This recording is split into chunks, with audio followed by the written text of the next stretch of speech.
Greetings. Hello. Greetings. My greetings. Well met. I greet you. Greetings, traveler. Greetings, friend. The pleasure is mine.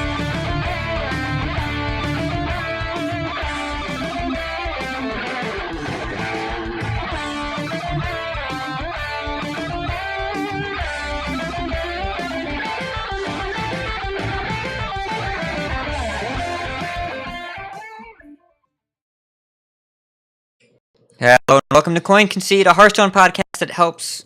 Nope, I didn't. I would try to read it from memory and it didn't work. Hello and welcome to episode 190 of Concede, a Hearthstone podcast dedicated to making the competitive side of the game more accessible to you. Joining from Gadget Day, New York, it's me, Ridiculous Hat, and I don't have other co-hosts. They all died. They're dead. We don't have other co-hosts. We're doing this solo. I didn't make it. I'm surprised you remembered where you were from without having to read it, Hat. Oh my god. Okay. And joining me from some other place, who cares? Botticus from Karazhan, California, Appa from the Mails from Louisiana. How you doing, boys? Who's hosting tonight? You're hosting, Botticus. You're anchoring. Oh, shoot. Crap. Yeah, that's why I was so off my game. Botticus's eyes just started darting around real quick, like, huh? What do I say? Oh my god. Did I do something wrong? So, they're joining me, and they're being disrespectful, but it's okay. But you, listener, you're very respectful, and we are actually supported completely by you. If you'd like to find out how you can support us, receive rewards from return, head to patreon.com/coinconcede. Big thanks to BR in Milwaukee for upping their pledge. BR is a good dude, really likes Warrior, but we forgive him. And you can also support us by leaving an iTunes review. It really helps other people find the show. Appa, how's your life in ladder? How you doing? Doing well. I was playing a little bit of Zoo the past couple nights because in the Team Strike Not League that Nikolais is running, I had Zoo in my lineup because, I mean, it's a fine deck, and I was playing some on ladder and testing it and kind of getting back on the horse with it, and it feels really good. I know the Warrior matchup's really not good at all, but against other things it feels pretty strong. It reminds me, for like the first time in a really long time, it feels like a deck that's very similar to the one right when League of Explorers came out, with like Imp Gang Boss and Implosion and all that kind of stuff, where you have Sea Giants and then the positioning matters because of Defender of Argus and Direwolf Alpha. But then you also have Scarab like, Egg. Scarab Egg too, and you have like longevity with Scarab Egg and the Evil Genius, and there's a bunch of really cool stuff going on with the deck, and I like it a lot. So, I probably won't hit Legend this month, but I'll probably try and ladder a little more tonight because we're recording on the 30th right now. Well, might hit Legend tomorrow actually, depends, but I'll be grinding with that because I'm having fun with it. It's a pretty solid deck. I will admit I was not the biggest fan of Zoo pre-nerf, but in the post-nerf world and with the optimizations, I'm not sure about you, the list I am running has 0 Rafams and 2 Sea Giants. Are you on the same place? I'm 2 Sea Giants, but I'm a glutton for punishment, and I also like memes, so I am playing a Rafam. Has it won you a game yet? Yeah, actually, but not because of the ability, just because it was an Earth Elemental. I just played it just on a 7 mana, 7/8 I taunt. can't kill that, and it just rumbled in for 7 and killed him. Well, it I mean, did win you the game. I'm playing it because I like it, not because it's optimal. I don't think it's optimal at all, but I enjoy the games that happen with the card. That's fair. Oh, you wanna talk about playing cards that you're playing because they're fun and not optimal? Oh yes, Let me- Botstone. Let me tell you about my week. So, I tried playing a little bit more of the Bored to Death OTK Hunter, and it wasn't going so well. And so there was a better version of Beast Hunter that was playing just kind of the actual standard beast, but you can still OTK with Timberwolf and Tundra Rhino. So what I did is I just built the Beast Hunter deck and put in 1 copy of the OTK card. Something the pack. Oh my god. A Stone Test Boar or a Hunting Party? Hunting Party. Put in one copy of Hunting Party so that if you play 1 Tundra Rhino and 5 buff Timberwolves through Dire Frenzy, it's 54 damage, which is usually enough to kill people. Obviously, probably not necessary in this deck, but I wanted to test it out. So I've been playing that, actually winning a decent amount considering I dropped from rank 1 a couple weeks ago down to the bottom of rank 4, and now I'm back into the middle of rank 3 with it's basically just standard Beast Hunter with a 1 of hunting party. No secrets. I don't like the secret package as much. Secret package is okay. I even play a flare for the hunter mirror just to get him, and it also cycles in a deck that's Just to get them. sometimes you just want to get them. I like getting them. I also don't like Shimmerfly. I don't know about that card. I That's in a kind lot of of like Beast Hunter Shimmerfly. deck. It's okay, but I just like It reminds me of Web Spinner way back in the day. There are or way the more co-op. bad neutral beasts than there are bad hunter spells. Yeah, it's like never one of the cards you really want to play, but it does its job. It's more pretty like well. Babbling Just- Book. Like, yeah, Babbling Book just was serves good a enough role. because you just want density at a certain point. I did, however, I did get to take a Flark's Boomzooka today, and it was correct because it was against Token Druid, and I shuffled some Vicious Scale Hides into my deck that were buffed with Dire Frenzy, and then Flark's Boomzooka to stay alive, and then played Zul'jin, which Flark's Boomzooka'd again. And, I think the we won noise that you game. make when you play that is oh.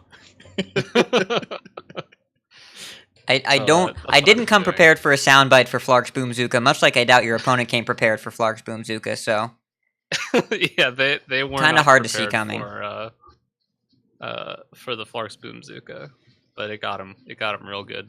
I believe you. I had a pretty similar story to you, but I was pre-nerf. I was mid rank 1, and then post nerf. I was like, Rogue can't be that much worse, can it? It can. And I tried a bunch of different builds, and I think my record overall with Rogue post-nerf is like 6-16 or something like that. I found some better builds, but I did drop from mid-rank 1 to... I touched rank 5 for a second there, but there are some really cool decks that are being played right now in Specialist outside of mid-range Hunter that we will talk about, and I took a couple in the ladder. One of them was Zoo. I've been trying out Double Sea Giant. I have been trying out... I shouldn't admit this, but I will. There's a rogue list that I'm trying out that hit top 50 legend that doesn't play prep. Doesn't play prep. Oh my god! And I've been trying it, Oh, and it's okay. how's it going? It's okay. It's not. I'm not going to say that I'm winning more than I was with rogue before, but again, I went 6-16, so it is above that record of excellence. But I still You don't should know what take- the right list is You should take Muzzy's specialist lineup out with first, raiding bud, party. with literally the same list. I Pre-nerf. will probably try it because I haven't seen any raiding parties, but I have I've seen a bunch.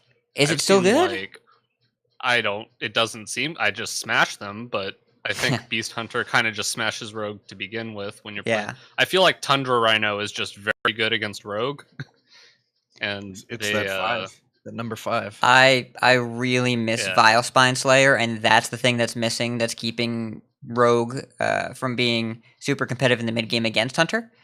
But once again, Man, Blizzard assassinate has on the 3/4. That's all we need for it to be Yes. good. once again Blizzard has created an environment where there are decks that are way too good, so we nerf them all, and then Hunter is left. So we'll see what happens. The prevalence is starting to get a little worrying, a little bit. Turns out 3 mana draw 3 is very good still. And also, Unleash the Beast is really great, and Hunter Yogg-Saron is also really great. that one is. Yeah. That is the one. Most of my games come down to I play Zul'jin and they die, and it's not because the hero power changes to be able to kill minions. No, Which I'm still salty about. no, it's not that. It's of all things to be salty about Zul'jin in this day and age, Botticus, I think you've picked the wrong thing. I think you bet in the wrong horse. I would be salty about the avalanche of value, not the hero power not being cool enough. Besides, he It doesn't literally... have to be cool. It just has to be different. Because you know where my hero power goes now. Whenever I transform into Zul'jin, it still just goes fastes. Yeah, but Because they die. Because they don't have any minions left. Because I killed all of them with all the spells that I played. but you can ask when you hit the button. You want axe? You can ask that, or axe that, as it were. There you go. But the other deck I've been playing that has been really enjoyable has been Lucent Bark Druid, because there was a list that won a specialist qualifier that cut Nourish, and it does play Crystal Stag, and it plays Dreamwake Guardians, and it doesn't play Juicy Psych Melon, but it plays Countess Ashmore to go get Lucent Bark and Zilly X and a Crystal Stag. I had a very interesting back and forth with a hunter earlier today where their Zul'jin cast Dire Frenzy on my Crystal Stag. And that was weird, because they got a bunch of 5-mana 7/7 rushers, which is very good, but I kept my 7/7, which is very good, and then they Only they played Scalehide with a Dire Frenzy as well. It did not. They did not trigger it, but they did keep playing Freezing Traps in my Crystal Stag, which you may not know, but gives me 2 more 7-mana 2/4/4 with Rush, which is fine. And this list plays Geppetto Joybuzz. And let me tell you... Which is fine, he says. Wait, so... what? How does Crystal Stag read? Would you, if he did meet the condition, would he get 7/7 rushers? I believe it is a 7/7 copy. Rushers or a 7/7 and a 4/4? I think it copies the minion, because when I play Flabidinous Floop, it gives me 2 3/4s. This might be relevant information for me when going forward. I do believe that Crystal Stag copies itself, and I also believe that Dire Frenzy and Crystal Stag are not in the same class. So good luck. If I play against a Lucent Bark Druid, I need to know what the interaction is. Okay, yes, you can go get it, and I do believe... I'm going to look at Crystal Stag right now. I'm going to look for you to make sure I'm getting this right, because I don't want to streams later. I want to do it now. If you've restored 5 health this game, summon a copy of this. Yeah, and Zilly X counts too, if you play Zilly X, which you don't, because it's Beast Hunter. But... just in case. Trying to think of a way to get this in Shaman, so I can copy my Shudderwalks. You can faceless it and then bounce it. There you go. Yeah. I'm in. But also it plays Geppetto Joybuzz. And if you have ever played a 1-mana Gloop Sprayer, then you know that that card is real good. And I am just waiting for the Gloop Sprayer buff. Just waiting, because at 7 mana, the card would be so much better than 8. There were multiple games today where I immediately win if I get to go Healing Touch and Gloop Sprayer in the same turn, and I couldn't. And in about a week, that'll change. But it's been tough kind of figuring out what's been good post-nerf, and I have been splitting my attention a little bit. I hit Mythic in Magic Arena yesterday, which is good until you realize that I did that in 12 days since when I installed the game, which is probably not good for the amount of time I spent in that 12 days, but it's fine. It's been good. And when you said you've been playing another deck, I seriously thought you were going to say, I've been playing this deck called Dread Horde. I have in fact, okay, I've been playing 3 different Dread Horde decks, and they're all good, but the best one is only 3 color, and that's neither here nor there, so we'll talk about that on the bonus episode this week. But we've got some news items, so let's hit that.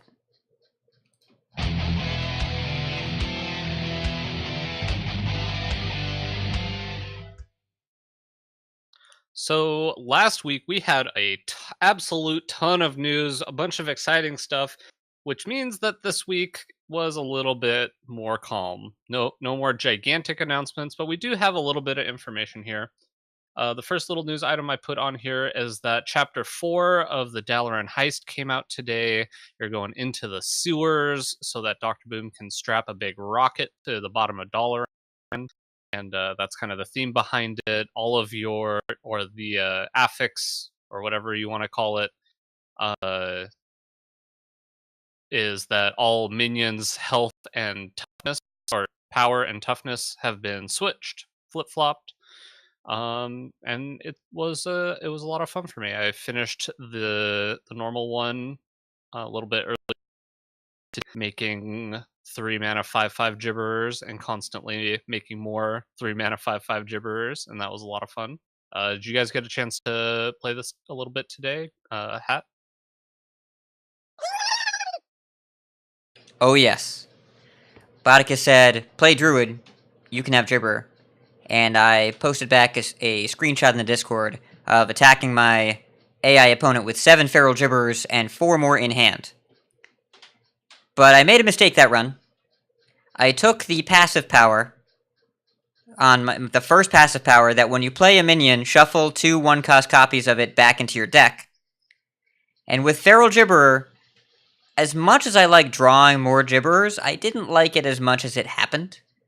Because I kept drawing 1/1s when my opponents did broken stuff. So, a lot of fun. I've been really digging the multi-week release because I kind of forget about it after about 5 or 6 days, and then I log back in and it's like, oh, something to do. And I play it on the train. And then it's great. Yeah. Yeah, I've been enjoying it as well. Appa, I know you haven't had a chance to play Chapter 4 yet, but have you been enjoying the Dalaran Heist a bit, getting a couple games in here or there, or you just been too busy grinding ladders, various ladders? Well, I just played the first chapter and I finished that one. Oh, that's right. I don't have the second or third or fourth. That's right. I forgot. Yeah. But yeah, so that's kind of what we've been doing in regards to Dalaran Heist. The next little news item we have on here is there was a YouTube video that Hearthstone posted, just kind of a recap of their Dalaran Heist highlight video when they had all of the streamers come in and play live. They put together a really nice 2-minute video that you can all go watch. Just kind of recaps everything succinctly, so you don't have to go through hours and hours of just kind of all of the big highlight moments that I thought was pretty fun to watch. We had a bit of sad news a day or two that HearthPwn is actually going to be closing doors. So what this means is that as of, I gotta check it out, it's a specific date, you will no longer be able to update things on their site. So as of June 28th, 2019, you will no longer be adding new content to the site. They're still going to keep the site open. All this content will all still be there. So that's not going away. In terms of content, HearthPwn will no longer be available. They have started up a new site called OutOf.Cards, and it's actually run by the same team. And this site actually looks pretty cool. I like what's going on here. Hopefully it can kind of live up to HearthPwn, but it's a sad day to see such kind of a well-known site, just one of the big Hearthstone sites, kind of closing its doors, which based on kind of the information I saw is mostly based on because Curse is shutting down a lot of their sites. So what did you think of when you saw this news? So I was wondering, this kind of came out of nowhere for me, but almost every single team that is being shut down by Curse Media is moving to a new site, but the domains that already have all this traffic are going to redirect to Gamepedia, which is Fandom and Curse Media's product, and their new CEO, apparently, we hear via a Reddit throwaway account, is much more interested in just pushing Gamepedia more than anything, which is the wiki site. It has but really as a community forum like HearthPwn and MTG Salvation were. There's a Diablo site that got shut down. There were a whole bunch of sites that got shut down all at once. So very surprising. I still used HearthPwn actually every week for the show. They had great breakdowns of tournament decks that we used pretty heavily before the rise of Specialist and Yatirs and Wicked Goods dashboard, and we leaned on that pretty heavily for the news. So kind of sad to see them go. I miss Hearthhead, I miss HearthPwn, and I wish nothing but the best for all the people that ran the site in the future. Flux Flasher in particular was very, very active in the community, and I believe is one of the chief minds behind OutOf.Cards. So I hope that site goes well for them, because it's also incorporating Hearthstone and MTG Arena into the same site, which I think is a smart move. Appa, were you a big user of HearthPwn? Did you use that site fairly regularly? No, I haven't used it frequently in a really long time. I used it here and there for the tournament breakdown stuff, but I don't know, for the past couple years I've been mostly using Hearthstone top decks and Vicious Syndicate and HS Replay and stuff. So whenever they announced that they were closing, I was like, it feels like a really big site, but maybe everybody just went to the other places that have like stats and stuff.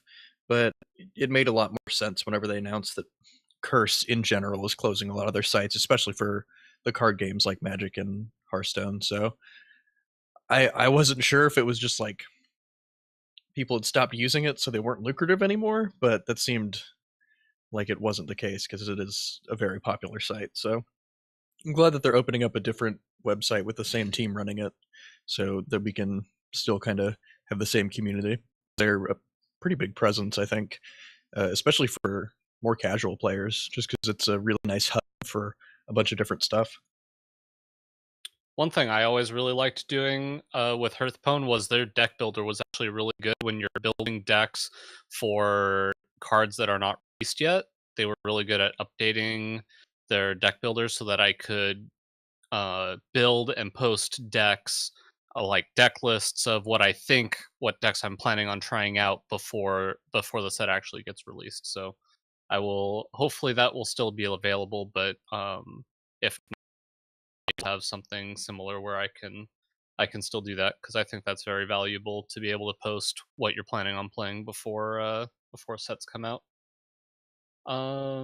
The next news item we have here is a special Tavern Brawl. So Tavern Brawl number 207, and you might think that's kind of a weird number, but they had a pick your own Tavern Brawl where you had a choice between 9 different Tavern Brawls, and you would get a random class, and you get matched up against somebody who also picked their own Tavern Brawls. So this one rewarded a Rise of Shadows pack instead of the normal classic pack that you would get. And according to Joe Mag on Twitter, he was basically saying that they wanted to do a really special Tavern Brawl release for number 200, but instead they didn't want to overshadow the release of Rise of Shadows. So that's why, 7 weeks later, we're getting kind of this special Tavern Brawl that's a little different than all of the ones we've had before. Have either of you had a chance to check this one out? I haven't, but this is the deepest cut Simpsons reference I've seen in a while.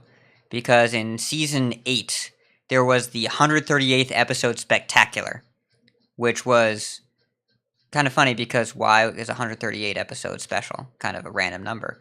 And so the 207 special Tavern Brawl is kind of a reference to that as well. And that was Simpsons season 8 was like late 90s? It's been a while. So, quite the reference. Well, I've done this, and I queued up the first one, which was just like random thief cards you get spells, and the first person I queued into was playing Arcane Singularity or whatever, where at the end of your turn it kills all your minions and makes one big minion. And I queued into 2 turns of that and realized that was definitely the strategy to be going with. So I quickly conceded that first game, queued up Singularity, and won because Carnivorous Cube is really broken in that, because you eat the Singularity thing, and then it kills the cube at end of turn, giving you a 4/6 and 2 copies of the Singularity, whatever your Singularity thing was. It was real big. Yeah, that seems insane.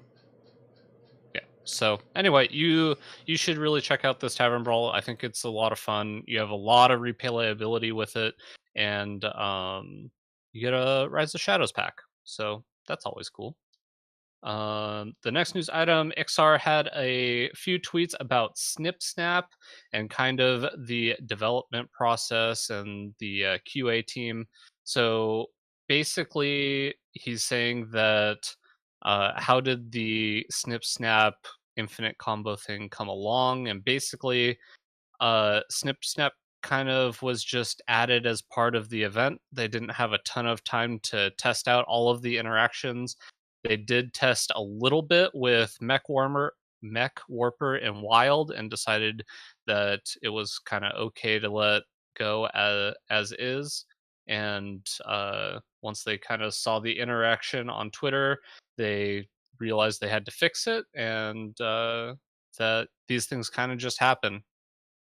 Snip Snap wasn't necessarily supposed to come out when it did, but as part of the buffs coming, they figured they could kind of celebrate by adding this card, and realized that it might have been a little bit of a mistake. Hat, you kind of brought this up in the show notes. What's your thoughts on their thought process on these cards, or this card specifically, I guess? This is a mid-set release cycle, right after Dalaran Heist, right after the rotation, after they had done some nerfs, and they didn't catch a card that I'll admit that I had forgotten about, and I wouldn't have caught either. So, I'm glad they changed it. This doesn't change anything about how I feel about how they handled it, and I think they handled it well. It was just kind of cool to see behind the scenes, and hear Iksar's explanation as to why this all happened and how this all happened. And really, they're human beings just like the rest of us, and they had a tighter timetable, and so they made a card that's cool and that was well costed at 3 and is poorly costed at 0. So they realized that and made it not cost 0 anymore. Seems reasonable. Yeah, I liked his response a good bit, because response to a tweet that said they should hire hockey boys to do QA for Team 5. And I actually, whenever I was 19, I worked at EA in their office on the because they have a testing center there, and I worked QA for EA for a little year. And what QA does is they don't care at all about game balance. Like, I've tested Madden, FIFA, I tested like Battle all kinds of stuff. There was stuff in the game that was just like broken in terms of power level, but like, that's just not your job. Your job is to find stuff that crashes the entire system or breaks the game or doesn't work how it's supposed to. And QA doesn't care about like the final product outside of those parameters. The case in most companies, and that seems like that's also the case in Hearthstone, where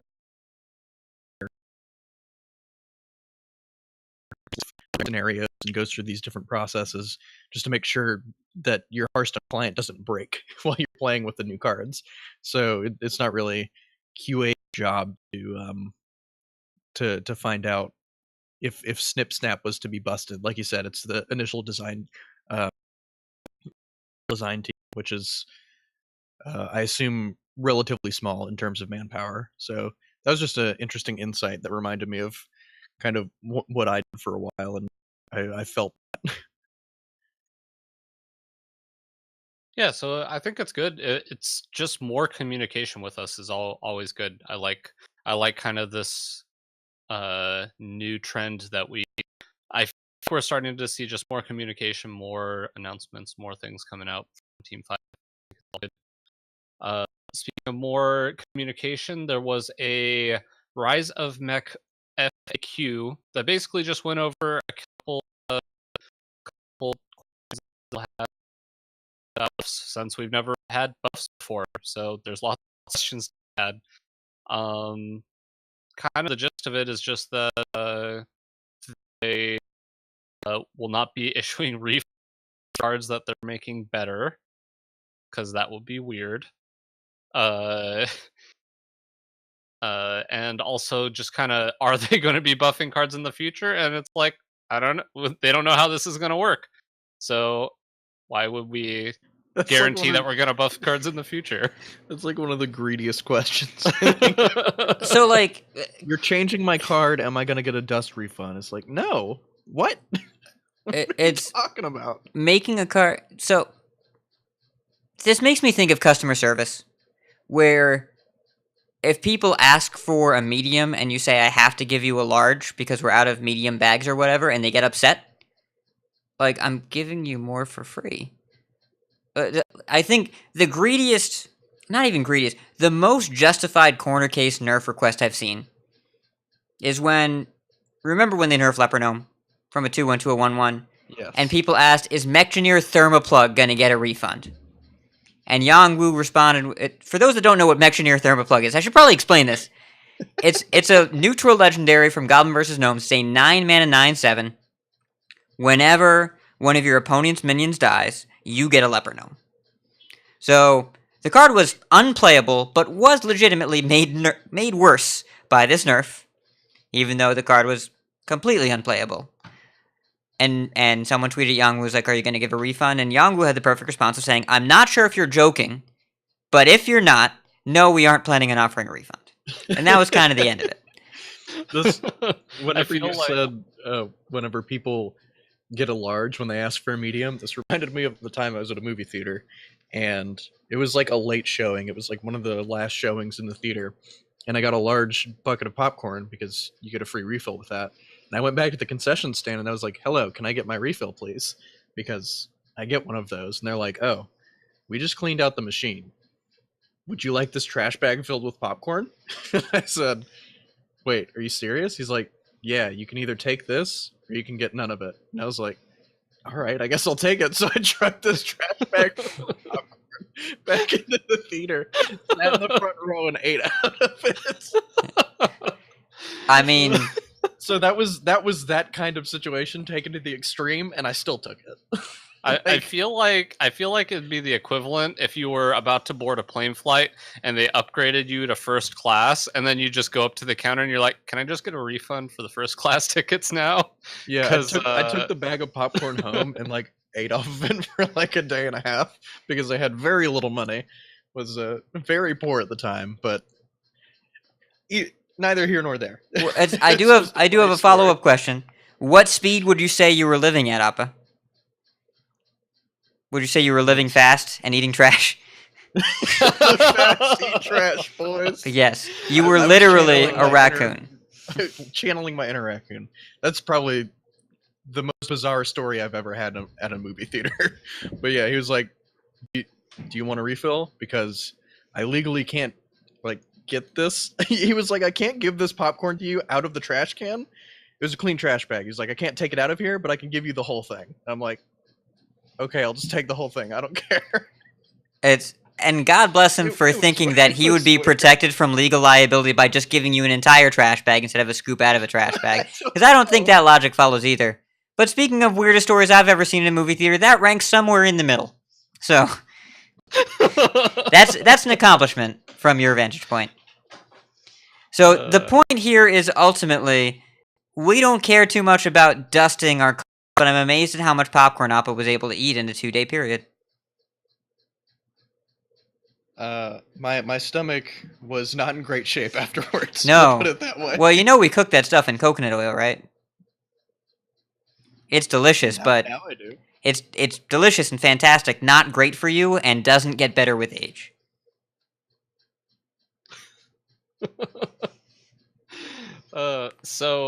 If there are any more popcorn FAQs, then email us at coinconcede@gmail.com. Yeah, so I guess just a couple more things from the FAQ, asking why there were no real warrior nerfs, and they were saying that warrior has enough matchups where it's unfavored, that they didn't feel like they needed to, and also kind of the last question was, how long have you been working on the buffs? And basically it wasn't just kind of a spur of the moment thing. They had actually been thinking about buffing cards for quite a while, and they just decided to do it to kind of spice things up a month or two after set release. So if this goes over really well, I have to assume that we'll be looking at this happening again, which is a really cool to read. Was there anything else you guys saw in the FAQ that you wanted to really touch on, or was that the majority of it? All right, sounds like that was the majority of the FAQ, and also that is most of the news. So why don't we move on to the tournament section? It's the grand tournament!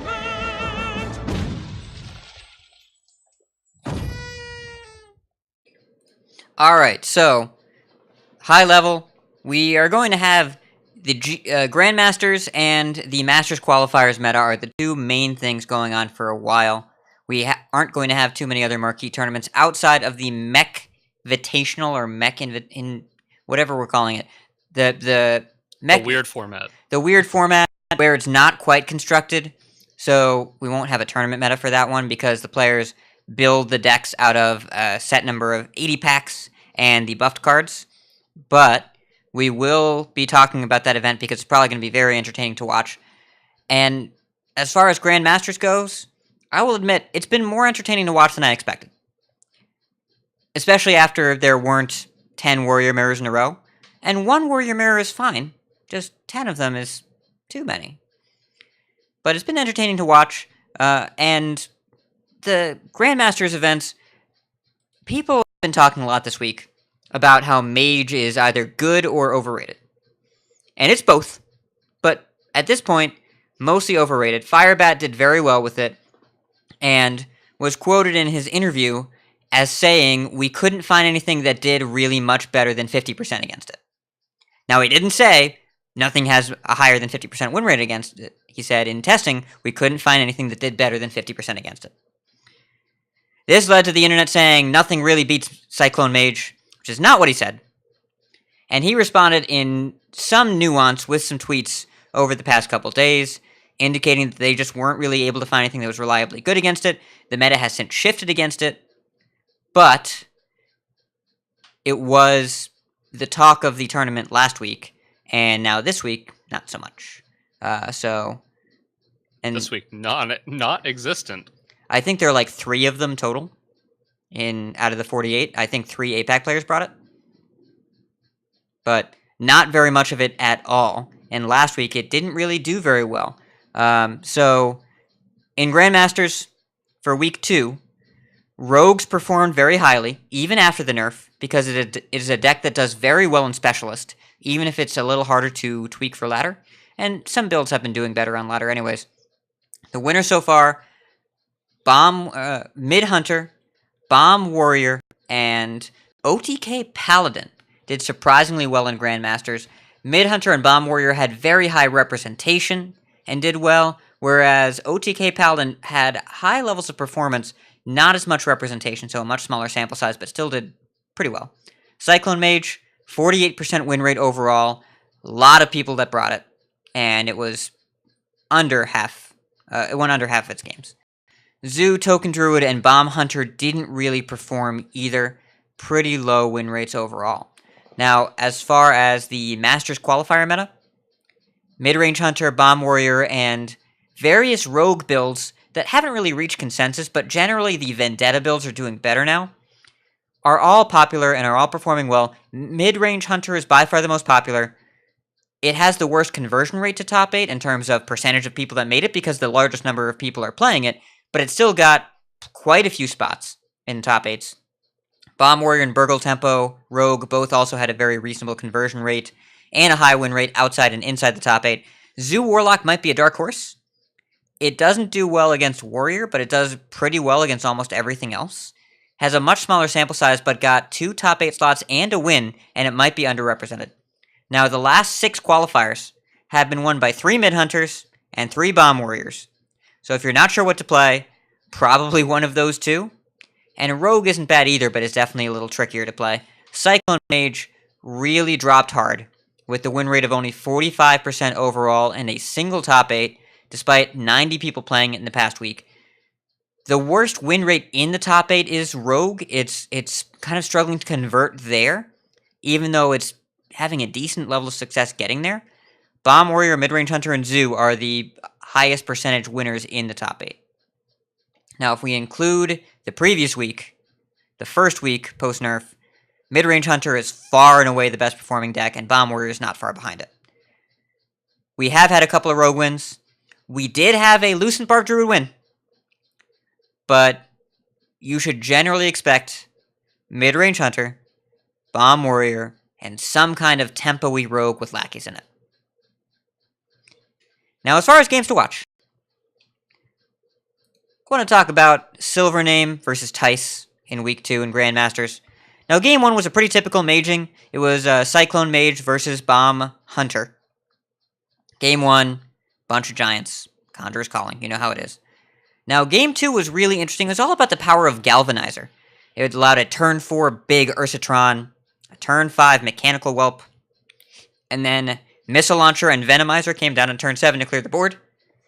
Then a second Missile Launcher, but there was a third one generated in hand that Tice did not know about. So after, he saw 2 Missile Launchers die.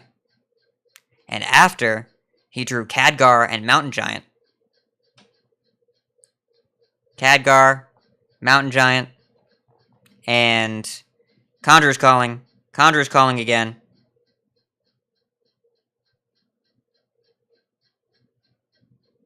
Hold on, I'm distracted. We have alright, I'm going to come back to this. So, after 2 Missile Launchers are dead, Tice comes back with Khadgar, Mountain Giant, Conjurer's Calling again, makes a full board with a Sea Giant, and then Silvername has the Venomizer Missile Launcher combo with the third Missile Launcher, wipes the board again, and that's enough. Kind of cool to see the go big plan and Galvanizer work out well. In game 3, you might have seen this on the most recent Trollden. You know what card is really good in Cyclone Mage with his Sorcerer's Apprentice up? It's Spirit of the Frog, which, if you don't know, says whenever you cast a spell, draw a spell that costs 1 more. And when you play that with a Sorcerer's Apprentice in play, and you play a 0 mana spell and draw a 1 mana spell, guess what that 1 mana spell is discounted to? 0. So you draw every 1 mana spell out of your deck, and then you play Cyclone. And then things get goofy. And Tice had a questing adventurer in his hand, and it just got, yeah, it was a thing. It was intense. So you can just watch on stream the Salt just reach up and grab Silvername and pull him down into the mines. It was pretty overwhelming, because what are you going to do? It was turn 5, and Tice just drew like 9 cards with the littlest Gadgets and Auctioneer ever. And so that was pretty game-winning. It was really fun to watch. Would definitely recommend checking it out. As far as interesting decks, we've got some deck codes in the show notes. The Heal Druid that won a qualifier, there are 2 Murloc Shaman lists that top-aided qualifier number 99. One is a more typical Murloc Shaman. This other one, Appa, you should click this link. You should click this link. Pro Beater, $21.99, is playing a pre-buff deck that includes 2 Thunderheads and the Stormbringer, and is a Murloc Shaman with an Overload package and Haunting Visions and Spirit of the Frog. It's something. It's funky. And once that Stormbringer costs 6, this deck is going to be legit. Yeah, we were And talking Thunder about has an extra toughness. Yeah. Yeah, we were talking about this in the Discord earlier. And Diego Center was like, "Who was it that was talking? You called? Yeah. You rang? Yeah, this deck looked sweet. It looked so cool. It looks really hard to pilot with like all the overload and just managing the board.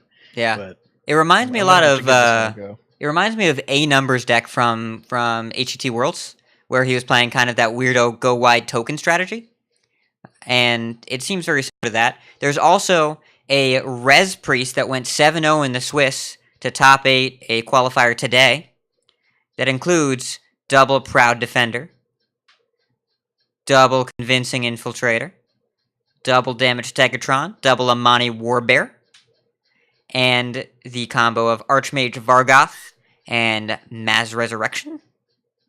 And there's an Undasta. This deck has been coined by Zalay as neutral taunts deck. Yes. You just play all the good neutral taunts and you put them in the deck. And then this deck has a little spice that there's an Undasta on the top end to get Amani Warbear and Witchwood Grizzly in play. And the real spice is in that secondary deck code.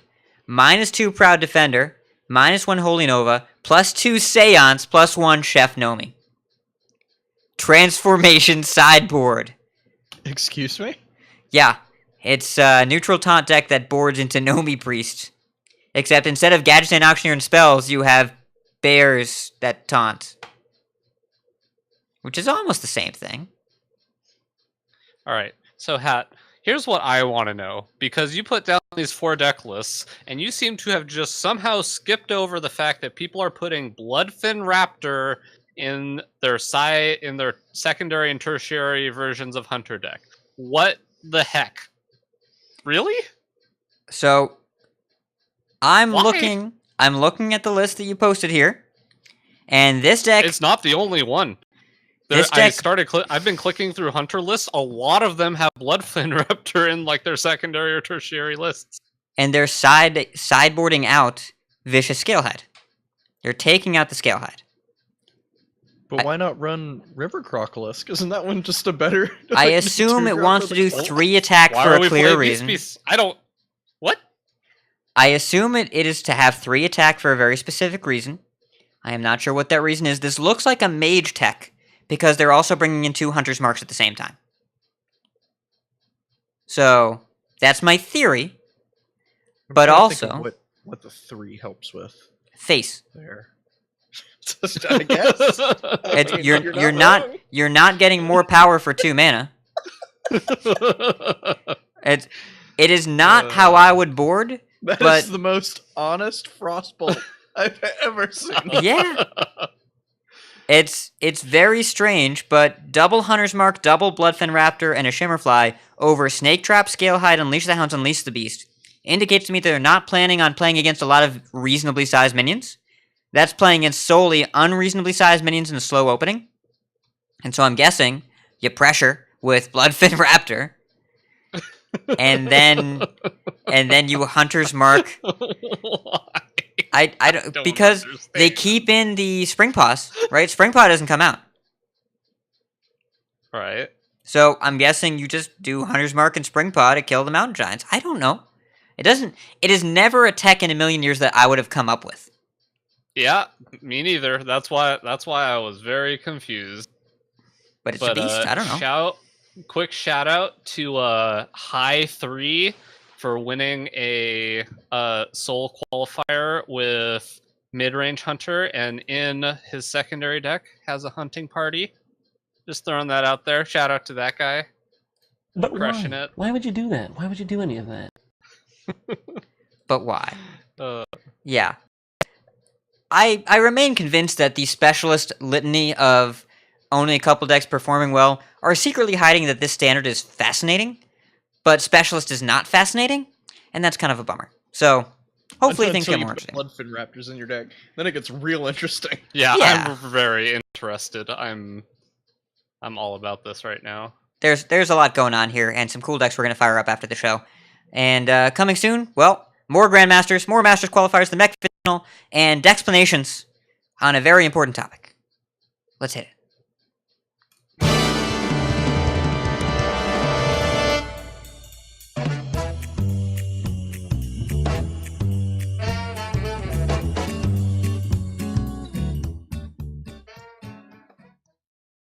So one of the biggest lessons you learn whenever you start playing playing Hearthstone, and when you start improving, is to learn to use your mana as efficiently as possible every turn. And usually that just means picking the greed card from your hand and putting it on the board. And while this is definitely a good heuristic to have when you're approaching turns in general, it can frequently be the suboptimal play. And when we're first starting to pick up the game, we're told to spend our mana every turn because this is a game that's based very heavily on tempo, and getting onto the board and curving out efficiently not only helps you just close out games, but when you're at the lower ranks, it can usually just win you the game on its own. And that from that comes the meme of Curvestone. But today we're going to go over the situations where it's correct to hold cards in your hand, just pass the turn to your opponent, and just letting the green cards stay green. And one example I wanted to start off with, I have 2 examples here that I'm going to go over, and then we're going to kind of discuss different corner case scenarios, because it's not really an easy thing to teach. It's very contextual. But imagine we're playing Zoo versus Control Warrior in current standard, and our opponent has no cards in their hand, and they've already used both Warpaths and both Dynamatics. We have 2 Sea Giants on the board, and a Flame Imp and a Crystallizer, and they're positioned in between the 2 Sea Giants. Oh no, my mic didn't mute. I'm sorry. I hit the mute button, it didn't do it. I apologize. It's All right, fine. I marked it down. I'm going to edit out your disgusting behavior. You sound like your pugs. Alright. Anyways, I apologize, patrons. Alright. So we have two sea giants, a flame whip, and a crystallizer, with the flame whip and the crystallizer between the two to protect against the super collider. And in our hand we have a direwolf alpha, a Serenite taskmaster, and an evil genius. We've already life tapped and we've hit our opponent down to 10. What do we do here? The answer is nothing, because the only draws in their deck that get them back into the game are the brawls, because if they top deck a Dr. Boom and gain 7, they have to hit specifically gain 7 armor on their hero power to not die, and if they hit the deal 1 AoE, that doesn't matter, because we have the Sea Giants, a 3-2 and a 1-3, or and a 2-3. No, 3, because we have the Crystallizer. And if they hit the 3 mechs, then they can kill our Flame Imp. We still have 17 on board. So the only possible outs that they have to this scenario are the 2 brawls. So extending anything else onto the board is just incorrect, because there's nothing else they can draw here. Assuming, like, no shield block into shield slam shenanigans or anything like that. And then another example that I wanted to bring up is one that people frequently misplay into, which is you're playing against a hunter. Say we're against a hunter and we're at 7 life, and we have lethal presented on the board with 4 minions, and our opponent has 1 card in their hand that they've been holding on to. And so in this scenario, we don't have to extend anything else onto the board, because if we play 1 more minion, assuming none of our minions have taunt, then we open ourselves up to dying to Unleash the Hounds with the hero power. So that's another situation in standard that comes up frequently that I actually get people with on ladder, because they'll already have lethal presented on board, and I'll have most of my outs just closed already, because I've used my kill commands, I've used like my weapons, like some of my rushing stuff, like play too many minions on the board for no reason, and then I just get a free Unleash the Hounds lethal. It's a very corner case scenario, but it's definitely one of the situations to hold back, and I think it's pretty important in this meta specifically because Hunter's so good. And then for control in general, just holding on to resources, like in a control mirror. Like there have been a few different people post replays in our video replay chat and asking for some like advice on what they did in their game, and I know Nikolaius has been watching over some of them, and I think the most recent one, if memory serves me correctly, he was just like, "Why'd you play Mega Devastator here as a Chill Wind Yeti? Just hold it. You don't need to play it. Doesn't matter. The resource matters. The potential removal matters way more than the 4/5 body." And that can frequently happen in control mirrors and in mid-range mirrors too. I actually played my Team Strike Not League match against Markshire earlier today, and we were playing the mid-range Hunter mirror. And I actually posted the video replay in the Discord as well, if you want to hop in the Discord and find that when you're listening to this. And I think it was like turn 6, 7, and 8. We both knew each other had Unleashed the Beast in our hand, and neither of us wanted to play it. And so we just kind of hero powered and passed. And I think he was forced to use his first Unleash the Beast because he was like getting up to hand size and just had to run it out there anyways. And I was able to play mine and kill his with tempo. I ended up losing the game in like way later down the road, but that was because he had Scale Hides in his deck and I didn't. And that with what's the card? Is it Dire Frenzy? That Dire Frenzy is pretty brutal, but Yep. It was a really interesting situation where we were both just like kind of playing chicken with each other, and I was like, "This is really neat," because I think both of what we're doing right now is correct, but it feels really weird to just hero power and pass because you just didn't want to extend anything onto the board to lose tempo that way. And So that can happen in like control and mid-range mirrors. Control very frequently and mid-range somewhat infrequently, but it does happen. And another archetype where holding stuff is just correct a lot of the time actually is combo decks. Like, say you're playing Chef Nomi Priest right now, and it's before turn 6. You usually just don't want to use any of your 0 mana cards unless you're absolutely forced to, because you need them to combo with Auctioneer to draw through your deck. Whereas it may look tempting to like silence a minion that got buffed a little bit, but if it's not threatening you super hard, then you can just hold that in your hand. Even if the card's green and you have legal targets for it, it's frequently correct to just hold on to it. And something I always like to remind myself of whenever I'm playing a game to really figure out if I need to use resources is I remind myself to focus on what's important in the game and in the matchup. And if, like, say my opponent has a Flame Imp on the board and I'm holding, like, I don't know, like a Hex in my hand, like, is this 3/2 overall important to deal with? Probably not. So I can just let it hit me. It's okay to take some damage here and there, but say if it's a bigger minion, say it's like I don't know, like Doomguard before it got rotated or something, I'm probably going to Hex that because that one hits a lot harder and that one's important. So focusing like on your role and what's important in a matchup can really help this. And I know Hat had a lot of examples that he wanted to talk about here, and Botticus has put some down too, but we'll kind of just round table from there, because those were the ones that I could really think about that I face pretty frequently. The combo and control ones come up all the time, but the mid-range and aggro ones are a little more nuanced, I think, in terms of when you hold stuff back. So, before we go any further, patrons, you get to hear this digression. Blitzchung did not bring in Bloodfin Raptor in their mid-range Hunter secondary deck for Grandmasters. Instead, they put in one Young Dragonhawk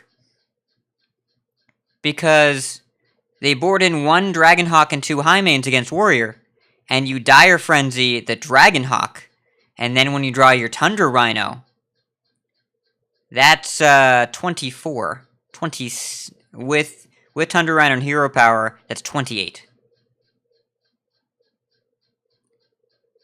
4, 4, 4, 4, 4, 4, 2, and 2. We got some advanced technology here. Timberwolf's a little cleaner, but I guess It plays 2 Timberwolves. You have the extra combo piece. Master's Call is a messed up card. I'm just Yup. gonna say that. That card is good, and combined with Zul'jin is also very good. Yeah, Testing it again. we can also say Dire Frenzy is a good card. We can say that too. There's a lot of good cards. Yeah. Yep. Yeah.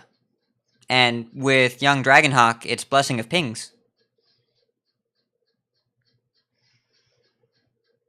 Let's just all sit here and think about that one for a second and reflect on how we got to this moment.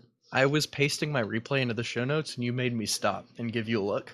That's what you did. Okay, so I suggested this topic because I've been teaching my fiance and doing some coachings in multiple different games, including Hearthstone and including Magic the Gathering, and there were many times where we were on curve and we have a play that we could make, and the answer is actually we just don't do it. And I was thinking about why. Why don't we want to do that? And I was thinking about Hearthstone, about how many games where I just played the on-curve play in Rogue and then just got completely blown out. Or when I used a sap early and then they played a giant taunt, and I'm like, well, I'm screwed. And Rogue in particular as a class is very hard to tell when should I play my cards, because that's the class that doesn't really do the mana cost thing. It kind of just picks whatever numbers it wants for mana costs. So you can play 2 or 3 cards, whatever you want in your hand, whenever you want to. But when do you do it? Do you go all in on Edwin? Do you hold the Abyss? Do you just prep out the Edwin? Coin prep Edwin? Or do you use the backstab? Do you hold the backstab? When do you need to do that? Do you play the SI on 3? Or do you wait? Do you just redagger? There's a lot of questions about this, and I realized this is one of the most important parts of the game. There's conceptual stuff like learning tempo and initiative, because I don't even know how to explain that stuff, and it's really hard to teach it. There's strategic game planning. But then also there's when to not do something. The most frequent choice you can make is to have a card and play it or not play it. And I think a lot of people don't realize that not playing it is an option. So there are a few that I was thinking about. Unleash the Hounds in particular is a great one. And Unleash the Hounds, there have been some games where if I hold Unleash the Hounds until turn 9, right? Unleash, Timberwolf, and Hyena and something else with it. Really, really good.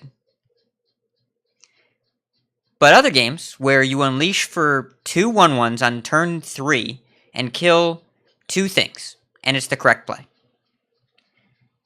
And what do you, Botticus, you've been playing a lot of Hunter. What is your general approach with Unleash the Hounds? When have you considered holding it? When have you considered playing it? It's a really difficult card to optimize. It really is, and you really have to know the matchup. We've gone over this before, and Blister Guy just had a really great episode on who's the beatdown, and really that's all just really all about matchup knowledge and knowing what your opponent is capable of, and knowing whether you need to do this now or you can wait. For instance, in the token against Token Druid, if you have a clear with Unleash the Hounds, you probably want to clear because it gets worse over time. Because if you leave them with a board, then they buff it up. Whereas against, and also kind of against Murloc Shaman, it's a similar thing because you don't want them to get, you don't want them to give them the death rattle that summons 1/1 Murlocs. It's kind of a very similar thing there, but sometimes it's beneficial to wait. If you can wait an extra turn and then play a Timberwolf with it, it makes your Unleash the Hounds just infinitely more valuable, infinitely more efficient at clearing their board. So you really have to weigh the options of, okay, what is their best play the next turn? What can I do that benefits me holding this card? I think a great example is, in addition to Hunter, is Evil Miscreant. Because sometimes you're playing against a Hunter and they play a Scavenging Hyena, you have nothing in play, but you don't want to backstab the Hyena the turn they play it because you need to save it to be able to combo with the Evil Miscreant, because getting it with the Evil Miscreant is just so much, like getting the combo off of the Evil Miscreant is better. Or if you're in the really late game and you're kind of top decking and you draw a card that you could play but doesn't do a whole lot, but you still have Evil Miscreant in your deck, or you have any combo card in your deck that it's super, super important to be able to get right away, then it's really worth just thinking about holding onto cards that have a low or no impact for the ability to be able to combo them later. But really, it's about knowing if you need to use your card on their thing right away, or you need, for instance, Appa was talking about playing out the Omega Devastator. In a lot of circumstances, that 4/5 is just going to be irrelevant in a lot of matchups. But in some circumstances, you need that 4/5 because their late game is just going to crush your late game as warrior, and you need to just be able to put awkward pressure on them even though it's not as good. So really knowing what is this card doing in my deck in this matchup, and not just what is this card doing in my deck. So do I need to play this now? Can I play it? Can I afford to save it till later? Etc. etc. There have been so many times with Rogue where I play my Miscreant and I play out both lackeys, and the next turn I draw Heist Bear and Togwaggle and say, wow, it sure would be great if I kept one of those in my hand once ever in my life. And I didn't, and I lost because I had a 6-mana 5/5 in my hand instead of 6-mana 5/5 draw a busted card. Yep. That happens a lot, and lackeys, I think, are really powerful effects. You don't just want to overdo them just because you can. And it kind of segues into Magic Carpet. There have been a bunch of times where Magic Carpet, I just fire it out on 3, thinking my opponent can't deal with it, and they can't. And then I lose, because I'm a Zoo deck without Magic Carpet. But lately, I've been trying to hold it. I've tried to have it be the last 3 drop I play instead of the first. And think about the games where if you go Magic Carpet and your opponent goes Magic Carpet, coin, double 1-drop and trades with it, they're in a much better spot than you are. And I've tried lately to pair my Magic Carpets with the 1-drops, but sometimes you just need to throw it out there. Against Warrior, I think it probably belongs on turn 3. But against a lot of other matchups, if you're trying to fight for board, and if you're already a little bit ahead, against Mid-Hunter, for example, going too wide really punishes you. Unleash is so hard to deal with if they get you on a wide board in that matchup. So you want to basically build up for... You want to hide your Sea Giant turn, and then go all out, play the Sea Giant, and then trade off a bunch of 1/1s so they can't get you with a big Hounce. And it's really hard to set up for that, and usually means not playing things, especially... And this topic is super duper important in this world. When a hunter plays a secret on turn 2, and then you attack their face with the minion the following turn and nothing happens, you need to be ready for that to be Rat Trap every single turn. And that means choosing what you don't play. Rat Trap. Yeah. I hate Rat Trap so much. Like, I had a game today where I had tested for Snake, Explosive, and Freezing. I had tested for everything. And then I just played 3 1-drops in one turn. I'm like, oh, well, I probably can't beat that 6/6 that I knew was there. It's... Oh, man. I played against a hunter today where they leveled me every single turn. Like, they went Secret Keeper into Secret, and I was like, okay, well, that's probably Snake Trap, attack your face, and it's Explosive Trap. And then a couple turns later, they're like, all right, play this thing. I'm like, okay, that's probably some other trap, like a Rat Trap or something, and then play this thing and attack, and it's a Freezing Trap. And I was like, oh, crap. And then, okay, there's no way that the first secret they're going to play off of this Subject 9 is going to be Rat Trap. Play 3 things, get Rat Trapped. So like, yeah, I mean, I probably would have ways to play this, but this is how we went. I mean, not better ways to play that if you're your opponent. True. They got me real good. Yeah.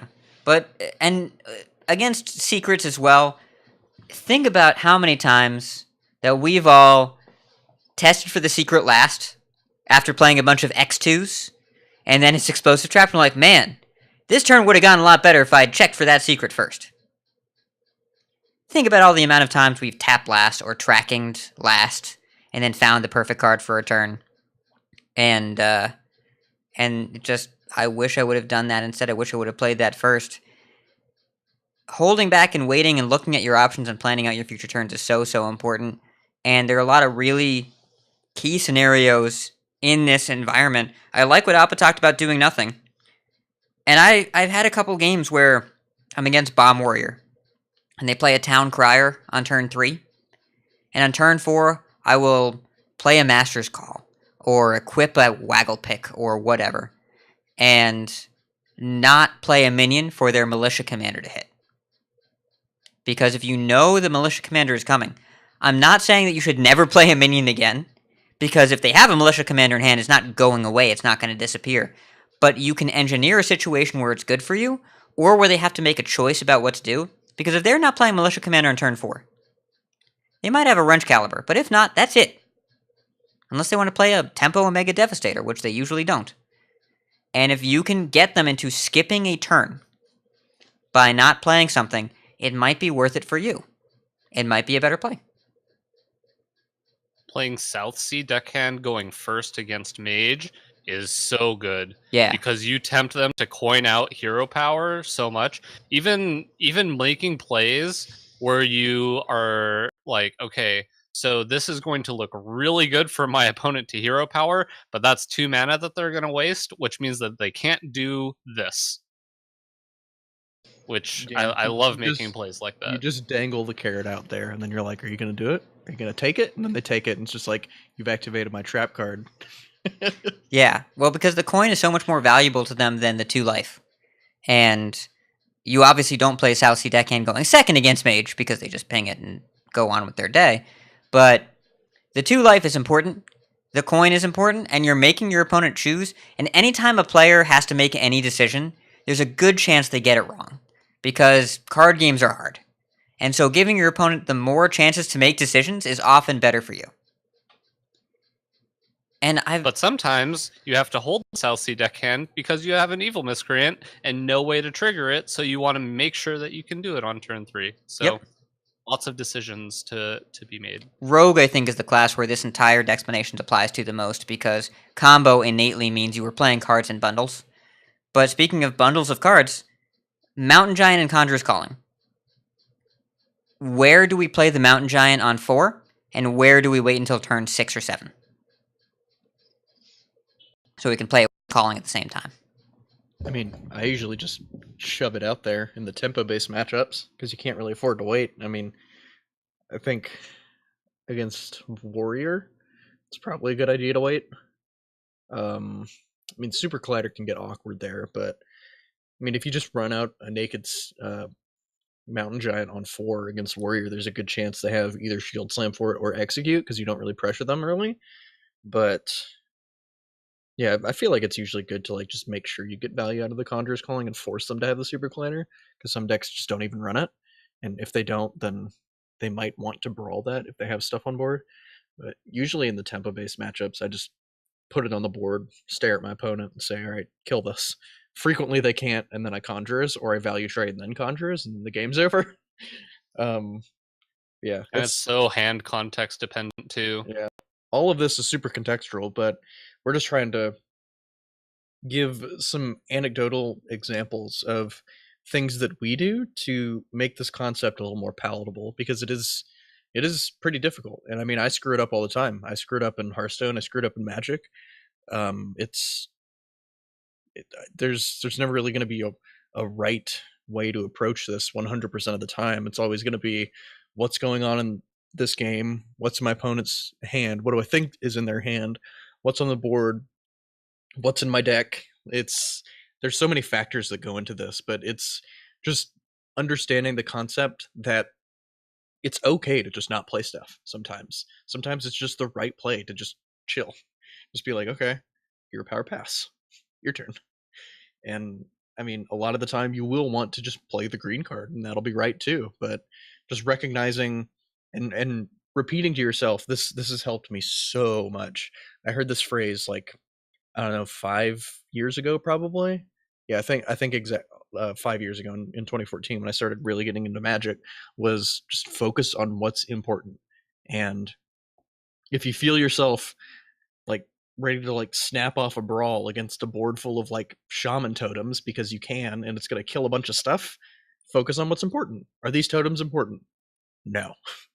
Almost certainly no. So you just hold the brawl, you can just armor up and pass, and then force your opponent to extend on the board some more. I think Brawl is a great example of this, actually. Just like, what boards do you brawl against? The ones that are going to kill you real quick. if can you afford to brawl this board? Because if you're against Res Priest and they haven't used a mass res, you probably can't afford to use the brawl if unless you're gonna die.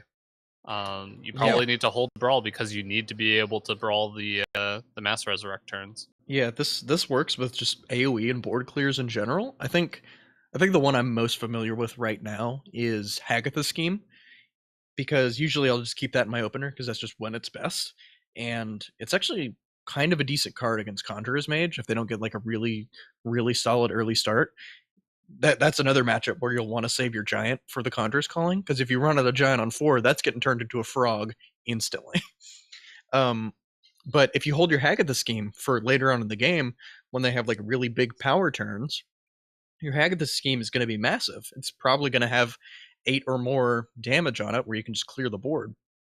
So if they get a board of like Sorcerer's Apprentice, Mana Cyclone, and some other stuff, you probably don't want to lean on the Hagatha Scheme to clear that if you can help it, unless you're actually just going to get into a scenario afterwards that they just get an insurmountable lead, which is pretty unlikely to happen, I would think, because that's one of the most important cards in that matchup, that along with like Hex, and of course depending on your build. But I think that's another good example, like just AoEs in general, just realizing when you can extract the most value out of it, compared to like when you're under enough pressure that you need to use it. Recognizing break points is really important. And think about for those of us that use deck trackers, which I assume is all of us, think about when you're playing Token Druid, or think back to when I was playing Mid-Range Shaman back in the day. Once you see the second brawl get played, think about how your play gets to change. You know there are no more brawls. There is value in the behavior that comes along with the card staying in your hand. If you play one brawl, and your opponent knows you have a second one, they have to play as though you have the second one. They have to meter out their resources slowly over time. If you jam that second brawl, they say, okay, my opponent has no more removal that is based on not damaging my minions. I can play a bunch of 7/7s, and they can do nothing. You can do not a thing about it. And your opponent can just go hog wild because they have the information that you're out of brawls. This is also super applicable to secrets. If you go Subject 9, and the turn after you go Secret, Secret, Secret, your opponent tests for all of them once, and they're done. But if the turn after you go Secret and play a thing, if they are not sure what it is, they have to attack your face, they have to attack a minion, they have to play 3 spells, or they have to hope it's not the bad one for them. After they test for the secret, let's say you play another secret, one more secret the following turn. Guess what they have to do all over again? Test.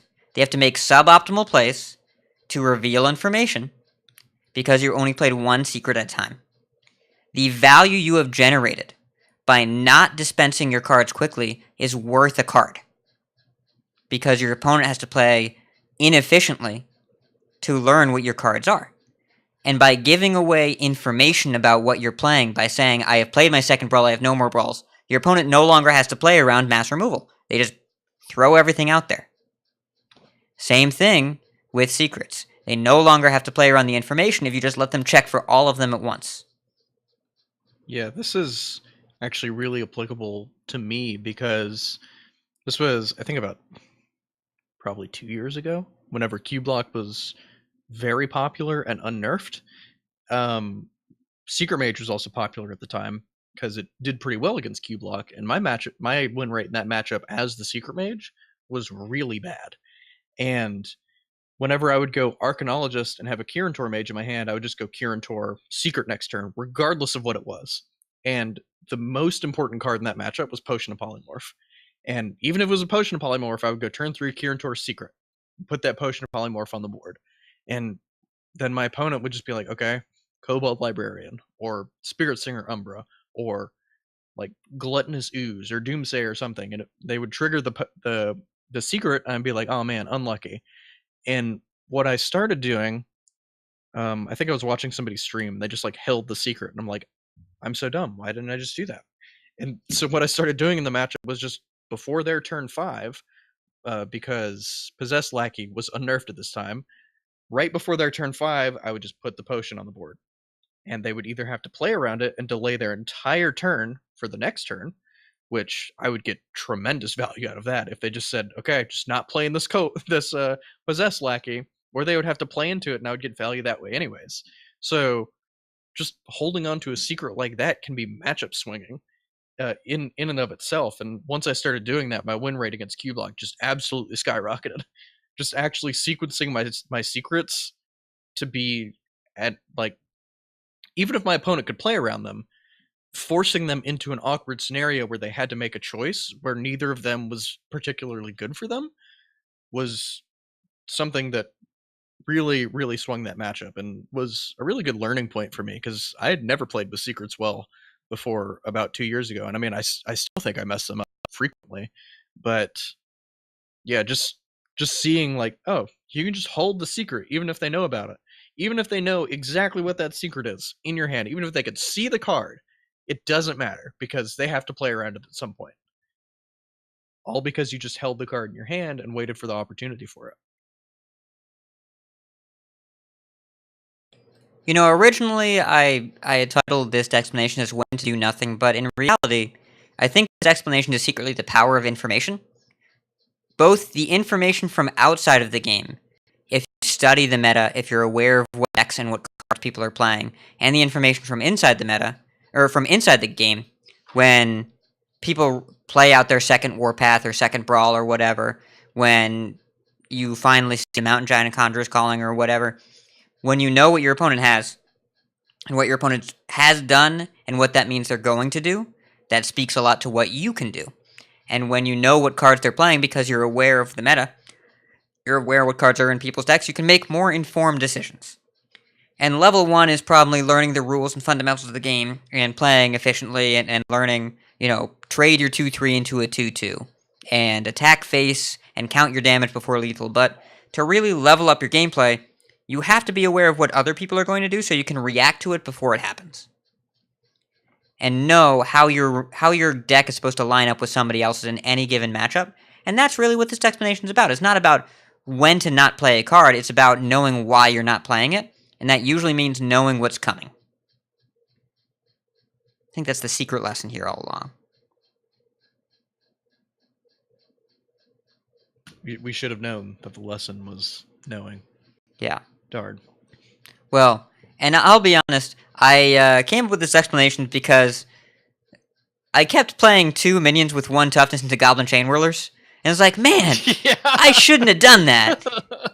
Yeah, definitely don't play what is the Flamekin? Runaway Steamkin. Yeah, don't play Steamkin on turn 2 going second. I just take in him the out of mirror. on the draw, I take him out of my deck.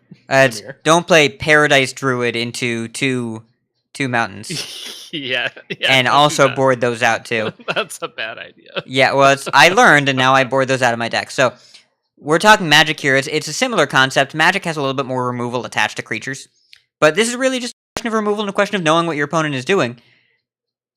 If they do something that makes you lose the game, be aware of what that thing is, and the next time you play against that deck, say, oh, the last time I played against them, I went way too wide on the board, they played Unleash the Hounds and killed me.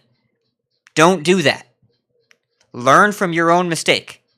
Remember what happened. And if you want to get real advanced, go watch streams and look up deck lists at what people are playing right now. Go to yaytiers.com and check out the specialist deck lists. Go on streams and watch people play. And learn what cards are in decks that react to what you do. And then figure out how you can beat them before they get played. And I think that's really the lesson here. And from there, you can make informed decisions that are not about arbitrary rules like always value trade or always play on curve. You can instead make decisions based on the game state, which can be fluid and flexible, but so. Final thoughts? Anything to add? Focus on what's important. It's all contextual, but as long as you focus on what's important, it will help. Yes.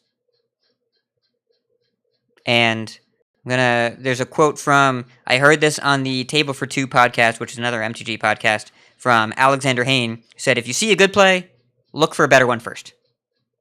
I think that's wise. That if you see a good play and you're like, I'm just going to snap that play off, take a second, look at what else you can do, and consider your options.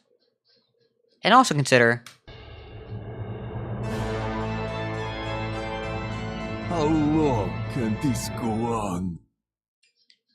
this was an optimally timed episode where we had more things we could have said, but we chose to hold on to it for future episodes, taking our own advice.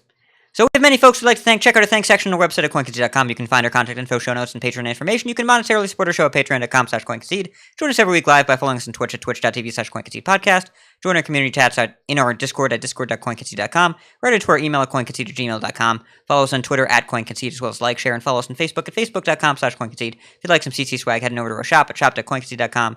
Big thanks to our producers, Viriatus, Ryan, Donald, Pug Ugly, and Doge TK. And we have some coin concedes. Botticus, you go first.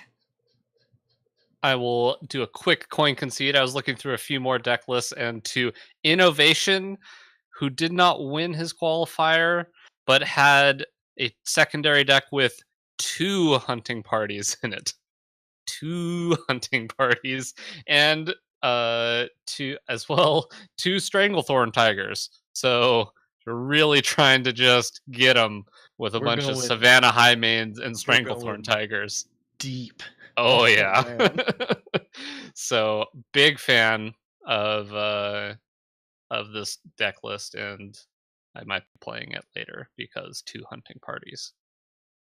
That's cool. Ain't no party like a hunting party. especially now that raiding party's been nerfed. Appa, who are your coin concedes? You know, it is a party like a hunting party. A popcorn party.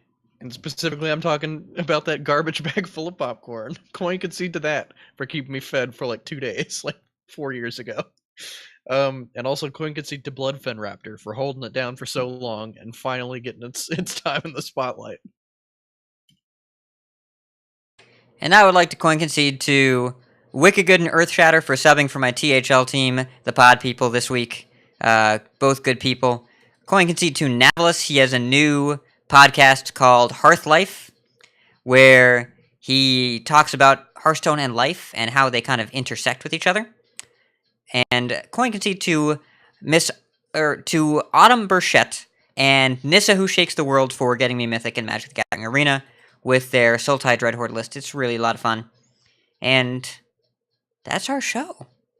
90 minutes. Wow. It's been a while. Well, keep calm, and please don't eat a garbage bag full of popcorn after closing. And if you see us on the ladder, coin concede and maybe call a doctor. Coin concede. Coin concede.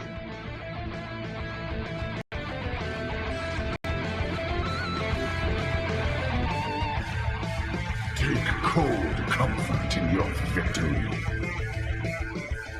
You win. I can rest now. You win.